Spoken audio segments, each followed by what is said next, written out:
తాకట్లో ఉన్న మీ బంగారాన్ని విడిపించి ఆ రోజు ఆన్లైన్ రేటుకి కొంటాం. Sharma gold company. నమస్కారం, సుమన్ టీవీకి స్వాగతం. నేను మానస. ఈ రోజు మనతో పాటు ఉన్నారు ప్రముఖ జ్యోతిష్య నిపుణులు, జ్యోతిష్య రత్న, జ్యోతిష్య చక్ర వైభవ నిపుణ డాక్టర్ రాళ్లపల్లి రవికుమార్ గారు. వారితో మాట్లాడదాం. ఆగస్టు మాసానికి సంబంధించిన ద్వాదశ రాశుల యొక్క రాశి ఫలాల గురించి తెలుసుకుందాం. గురుగారు నమస్కారం అండి. నమస్కారం.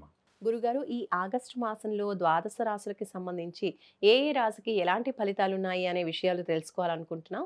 అంతకన్నా ముందు గురుగారు, ద్వాదశ రాశిలో ఏ ఏ గ్రహాలు ఏ ఏ స్థానాల్లో ఉన్నాయి అనే విషయాలు తెలుసుకోవాలనుకుంటున్నాం. శరదిందు సమాకారే పరబ్రహ్మ స్వరూపిణి వాసరాపీఠ నిలయే సరస్వతి నమస్తుతే. సుమన్ టీవీ ప్రేక్షకులకు నమస్కారం. ఈ మాసం అంటే ఆగస్టు నెలలో ద్వాదశ రాశుల్లో నవగ్రహాలు ఎక్కడ ఉన్నాయో తెలుసుకుందాం. ఎందుకంటే సాధారణంగా మనం రాశి ఫలాలు చెప్పుకునేటప్పుడు ఎందుకు అసలు నవగ్రహాలు ద్వాదశ రాశుల్లో ఉన్నాయి, వాటి ఫలితాలు ఏంటని ఎందుకు చెప్పుకోవాలంటే, సూర్యుడు అంటే ప్రతి నెల ఒక రాశి నుంచి ఇంకో రాశిలోకి మారుతాడు. బుధుడు శుక్రుడు 20 రోజులు మారుతాడు. చంద్రుడు ప్రతిరోజు ఒక్కొక్క నక్షత్రం మారుతాడు. అలాగే కుజుడు 45 రోజులకు మారుతాడు. అలాగే రాహు కేతులు ఎండార్థం, గురువు 1 ఇయర్, శని 2.5 years అన్నమాట. మేజర్ ప్లానెట్స్ అయిన గురువు, శని, రాహు, కేతులు అయితే మటుకు మనం గోచారిత్య సంవత్సర ఫలం చెప్పుట చూడండి, మన ఉగాది రోజు ఆ రోజు చెప్పుడే సంవత్సరం మొత్తం ఫలితం తెలుస్తుంది. కానీ మాస ఫలితం ఇలా చెప్పుకున్నప్పుడు మటుకు బుధుడు మారుతాడు, శుక్రుడు మారుతాడు, రవి ఖచ్చితంగా ప్రతి నెల మారుతాడు. కాబట్టి అక్కడి నుంచి అక్కడ అంటే కొంతమందికి వివాహం ఫిక్స్ అవ్వడం కానివ్వండి, ఉద్యోగం రావడం కానివ్వండి, ప్రమోషన్ కానివ్వండి, ఫారెన్ వెళ్ళడం కానివ్వండి, ఇలాంటివన్నీ అవ్వాలంటే కనుక ఈ ఇయర్లో గురుబలం ఎంత బాగున్నా కూడా ఏ మంత్లో ఇంకా అత్యధికంగా బాగుంది, శుక్రబలం చాలా బాగుంది అనుకోండి, వెహికల్ కొంటాడు, వివాహం అవుతుంది. అలాగే గురుబలం చాలా బాగుంది అనుకోండి, పెళ్ళి అవుతుంది, సంతానం కలుగుతుంది, ధనం వస్తుంది. అలాగే బుధుడు చాలా బాగున్నాడు అనుకోండి, అప్పుడు ఆ నెల అంతా వ్యాపారం చాలా బాగుంటుంది. ఇలా ఇవన్నీ తెలుసుకోవాలంటే ప్రతి మాసం కూడా ఎక్కడున్నాడు మనకు ఆ గ్రహం, మన రాశి నుంచి ఏ స్థానంలో ఉన్నాడు అని చూసుకోవడానికి దాన్ని బట్టి తెలుస్తుంది. ఇప్పుడు మనకి సూర్యుడు వచ్చేసి ఆగస్టు 15 to సెప్టెంబర్ 15 మనకి స్వస్థానమైన సింహరాశిలో ఉంటాడు. నెక్స్ట్ వచ్చేసి బుధుడు మనకి కర్కాటక రాశిలో ఉన్నారు. అలాగే శని మనకి మీన రాశిలో ఉన్నాడు. రాహు మనకి కుంభరాశిలో ఉన్నారు. కేతు వచ్చేసి మనకి సింహరాశిలో ఉన్నాడు. అలాగే కుజుడు కన్యా రాశిలో ఉన్నారు. అలాగే గురు శుక్రులు ఇద్దరు కూడా మనకి మిథున రాశిలో ఉన్నారు. మొన్నటిదాకా కుజుడు కేతు కలిసి ఉన్నారండి. సో ఈ 2 monthsలోనే అందుకే చూడండి చాలా ఈ ఏరోప్లేన్ క్రాష్ అవ్వడం, ఈ ఫైర్ యాక్సిడెంట్స్ విపరీతంగా అవడం, ఆ ఫ్యాక్టరీస్ అన్నీ కాలిపోవడం, షార్ట్ సర్క్యూట్ అవ్వడం, ఇవన్నీ కూడా జరిగాయి అనమాట. దేవుడి వల్ల మనకి ఇప్పటి నుంచి ఒక 8 months దాకా, అంటే ఇక్కడ నుంచి మనం ఒక 8 months వేసుకున్నాం కనుక మనకి ఫిబ్రవరి, మార్చి దాకా మళ్ళీ ఇలాంటి ఇబ్బందులు ఏమి ఉండవండి. మేజర్ యాక్సిడెంట్స్, ఈ ఎర్త్క్వేక్స్, ఈ ఇలాంటివన్నీ కూడా తీసుకున్న యుద్ధాలు కానీ ఇలాంటి ఏదైనా తీసుకోండి, ఇలాంటివన్నీ కూడా ఒక 8 months అయితే ప్రశాంతంగా ఉండొచ్చని చెప్పుకోవచ్చు అన్నమాట. ఇవ్వండి నవగ్రహాలు ద్వాదశ రాశుల్లో ఈ ఆగస్టు మంత్ ఈ స్థానాల్లో ఉన్నాయి. ఇప్పుడు మిథున రాశి గురించి మనం తెలుసుకుందాం. ఆగస్టు మాసంలో గురుగారు, మిథున రాశి వాళ్ళకి ఎలాంటి పరిస్థితులు అనుకూలంగా ఉన్నాయి, ఎలాంటి విషయాల్లో జాగ్రత్తగా ఉండాలో తెలియజేయండి. తప్పకుండా. మిథున రాశి అనగానే మనకి మృగశిర 3-4 పాదాలు, ఆరుద్ర 1, 2, 3, 4 పాదాలు, పునర్వసు 1, 2, 3 పాదాలు, ఈ నక్షత్రాల సమూహం అంతా మనకి మిథున రాశిలోకి వస్తుంది. ఈ రాశి వారికి మిశ్రమంగా ఉందని చెప్పాలి. ఇందాక కూడా మనం చెప్పుకున్నాం, సాధారణంగా గురువు, శని, రాహు, కేతుల బలాలు బాగుండాలి ఎవరికైనా సరే. సో కేతు, రాహు మటుకు బాగానే ఉన్నారు తృతీయ భాగ్యస్థానంలో. గురువు వచ్చేసి రాశిలోనే ఉన్నాడు. అంటే సాధారణంగా గురువు అనేవాడు చెడు ఏం చేయడండి. ఇప్పుడు మంచివాడు ఉంటాడు, ఒక ఇన్ఫ్లుయెన్స్ వ్యక్తి ఉంటాడు, వాడు కామ్గా ఉండిపోయాడు అనుకోండి, మనకి వేస్ట్. కామ్గా ఉండకూడదు, వాడు హెల్ప్ అయినా చేయాలి, ఒక మాట సహకారం చేయాలి, లేకపోతే వాడైనా ఒక మాట చెప్తే పని అయిపోతుంది మాట. సో అలా గురువు అంటే స్తబ్దుగా ఉండిపోయాడు మన రాశిలో, మిథున రాశిలో. సో అదే 2, 5, 7, 9, 11 స్థానాలు అనుకోండి, ఖచ్చితంగా స్పీడ్గా పనులు అయిపోతాయి. నిరుద్యోగులు ఉద్యోగం రావడం, ఉద్యోగస్తులు ప్రమోషన్స్ రావడం, వివాహం కాని వాళ్ళకి వివాహం అవడం, సంతానం లేని వాళ్ళకి సంతానం కలగడం.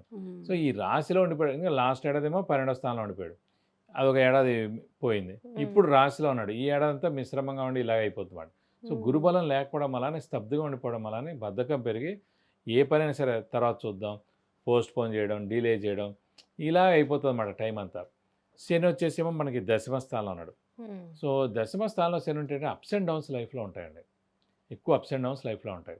అది లగ్నం నుంచి చూస్తే కనుక, ప్రస్తుతం రాశి నుంచి చూస్తే కాబట్టి ఈ 2.5 years కూడా అప్స్ అండ్ డౌన్స్ లైఫ్లో ఎక్కువగా ఉండడానికి అవకాశాలు ఉన్నాయి. కాబట్టి మౌనంగా ఉండడం, మౌనంగా ఉంటే ఉత్తమం అనమాట. ఎందుకంటే మౌనంగా లేకపోతే అనవసరమైన మనం ఏమనకపోయినా కూడా ఏదో అన్నారని, వాళ్ళని ఏదో దూషించారని, వాళ్ళని ఏదో కామెంట్ చేశారని, వాళ్ళని హేళన చేశారని, ఇవన్నీ అనవసరమన్నీ వస్తుంటాయి అన్నమాట. కాబట్టి కొంచెం మౌనంగా ఉంటే అత్యుత్తమం అని చెప్పచ్చు. అలాగే వీరు ఎక్కువగా షూరిటీస్ పెట్టడం కానీ స్పెక్యులేషన్ జోలికి వెళ్ళడం కానీ ఇలాంటివి చేయకుండా ఉంటే ఉత్తమం అండి. ఎందుకంటే ఫైనాన్షియల్ లాస్ కూడా ఉంది. అలాగే లిటిగేషన్స్, కోర్టు కేసు ఉండడం ఇలాంటివి కూడా జరిగేందుకు అవకాశాలు అనమాట. మనం మౌనంగా ఉండడం ఉత్తమం అని నా సూచన. అలాగే ఆరోగ్యపరంగా అయితే బాగుందండి. ఇంట్లో పెద్దవాళ్ళు, చిన్నపిల్లల ఆరోగ్యం బాగుంటుంది. గృహిణులకు మానసిక ఒత్తిడి తగ్గుతుంది. అలాగే అదృష్టం కూడా బాగానే ఉందండి. సో హార్డ్ వర్క్ కూడా బాగానే ఉంది. కానీ ఏంటంటే గురుబలం లేకపోవడం వలన అది కార్యాచరణ జరగట్లేమాట. ఒక పని అనుకుంటాం, ఆ పని చేస్తే ఖచ్చితంగా మన డబ్బులు వస్తాయి, నేమ్ వస్తుంది, ఫేమ్ వస్తుంది, దాని వలన ఇంకో 10 మందికి ఉపయోగం ఉంటుంది. అది ఏమవుతుందంటే ఆ పనికి డిలే అయిపోతుంటుంది మేడం. డిలే అయిపోవడం వలన మనకి అనవసరంగా అయ్యో ఇది మనం చేయలేకపోతున్నా అనే ధోరణి ఎక్కువగా ఉంటుందన్నమాట. మరి వ్యాపారస్తులకి ఎలా ఉంటుంది? వ్యాపారస్తులకి నన్ను అడిగితే గడ్డు కాలని చెప్పొచ్చండి. ఎందుకంటే మిథున రాశి బుధుడు అవ్వచ్చు. అంటే బుధుడే సాధారణంగా వ్యాపార కారకుడు. సో అలాంటి బుధుడు ఆ రాశి అధిపతి అయ్యాడు కాబట్టి ఆల్రెడీ వాళ్ళు బై బర్తే క్రియేటివిటీ, ఇంటెలిజెన్స్, లాజిక్ ఉండడం, తెలివితేటలు ఉండడం, అలాగే ఈ మెళకువలన్నీ తెలుసుకోవడం, ఇవన్నీ ఆల్రెడీ బేసిక్గా డిఎన్ఏలో ఉన్నట్టే ఉంటుంది మిథున రాశి వాళ్ళు ఎవరికైనా సరే. అంటే వ్యాపార గ్రహం అయిన బుధుడు దానికి అధిపతి కాబట్టి వ్యాపారం చేయాలంటే బుధుడే బాగుండాలి కాబట్టి అలాంటి వాళ్ళకి ప్రస్తుతం గురుబలం లేదు కాబట్టి శని దశమంలో ఉండే అప్స్ అండ్ డౌన్స్ ఉంటాయి కాబట్టి ఎక్కువ ఎక్స్పాన్షన్ కానీ లేదంటే కొత్త వ్యాపారం చేయడం కానీ కొత్త దాంట్లోకి దూరడం కానీ ఎక్కడైనా పెట్టుబడులు పెట్టడం కానీ ఇలాంటివి చేయకుండా ఉంటే ఉత్తమం అండి ఈ సంవత్సర కాలంతో. నెక్స్ట్ ఏడాది ఎలాగో మే నుంచి ద్వితీయ స్థానంలో గురువు వస్తాడు. సో ధనస్థానం కూడా అయింది. సో అప్పుడు ఇంకా చాలా బాగుంటుంది. నెక్స్ట్ ఇయర్ మే నుంచి బాగుంటుంది. కాబట్టి ఇప్పుడు మటు వ్యాపారస్తులు ఎవరైనా సరే ఈ మిగతా 8 నెలలు కూడా 10 నెలలు కూడా ఎవరు పెద్ద మొత్తాల్లో ఎక్స్పాన్షన్ కానివ్వండి కొత్త వ్యాపారం కానీ చేయకుండా ఉంటే ఉత్తమం. గురుబలం తక్కువగా ఉంది అని కూడా అంటున్నారు గురుగారు, నిజమే అంటారా? అంతే అండి. గురువు అనేది ఇందాక కూడా మనం చెప్పుకున్నాం, సాధారణంగా 12 రాశులు ఉంటాయి. మన రాశి నుంచి 2, 5, 7, 9, 11 స్థానాలు, ఈ 5 స్థానాల్లో గురువు ప్రవేశించినప్పుడే సంవత్సర కాలం అక్కడ ఉంటాడు కాబట్టి దీన్ని గురుబలం అంటాడు.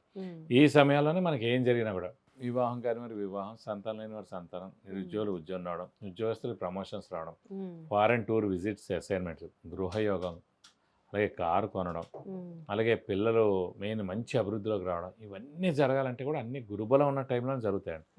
సో మిగతావి ఏంటి, రాశిలో ఉన్న 3వ స్థానంలో ఉన్న, 4వ స్థానంలో ఉన్న, 6వ స్థానంలో ఉన్న, 8వ స్థానంలో ఉన్న, అలాగే 10వ స్థానంలో ఉన్న, లేదా 12వ స్థానంలో ఉన్న, మిగతా ఈ 7 స్థానాల్లో ఎప్పుడున్నా కూడా అది మిశ్రమ ఫలితాలు ఇస్తాడు. కాబట్టి గురుబలం అంటే ప్రస్తుతం ఈ సంవత్సర కాలం అంతా లేదని చెప్పుకోవాలి. మిథున రాశి వాళ్ళు ఈ ఆగస్టు మాసంలో పాటించాల్సిన పరిహారాల గురించి తెలియజేయండి. వీరు కూడా మేషరాశి వాళ్ళకే గురుబలం తక్కువగా ఉంది కాబట్టి దక్షిణామూర్తి అష్టోత్తరం, అలాగే మనకి మెయిన్ దత్తాత్రేయ స్వామి అష్టోత్తరం ప్రతిరోజు చదువుకుంటే చాలా మంచిది. వీలైతే ప్రతి గురువారం దత్తాత్రేయ స్వామి టెంపుల్కి వెళ్ళి 40 ప్రదక్షిణాలు చేస్తే చాలా మంచిది. వీలైతే గురువారం రోజున దత్తపీఠం ఎక్కడైనా ఉంటే వెళ్ళి అక్కడ అభిషేకం కానీ అర్చన కానీ చేస్తే మంచిది. లేదు ఇంకా గురుబలం మనకి చాలా తక్కువగా ఉందండి, ఏ పనులు జరగట్లే అంటే ఖచ్చితంగా గురువుకి 16,000 సార్లు జపం చేయించి శనగపప్పు కేజీంప ఒక ఎల్లో లుంగి 1000 రూపాయల వర్త్ గోల్డ్ ఐటమ్ దానం ఇస్తానికి దోషం మొత్తం తొలగిపోతుంది. విద్య, ఉద్యోగం, వ్యాపారం, విదేశీయానం, ఆరోగ్యం, సంతానం, ఇంకా ఇలాంటి ఎన్నో విషయాలకు సంబంధించి మీరు వ్యక్తిగతంగా గురువుగారి నుంచి సమస్యలకి పరిహారాలు తెలుసుకోవాలి అనుకుంటే స్క్రీన్ పైన కనిపించే నంబర్స్కి కాల్ చేయొచ్చు లేదా వాట్సాప్ మెసేజ్ చేసి అపాయింట్మెంట్ తీసుకోవచ్చు. ధన్యవాదాలు గురుగారు. నమస్కారం. నమస్కారం.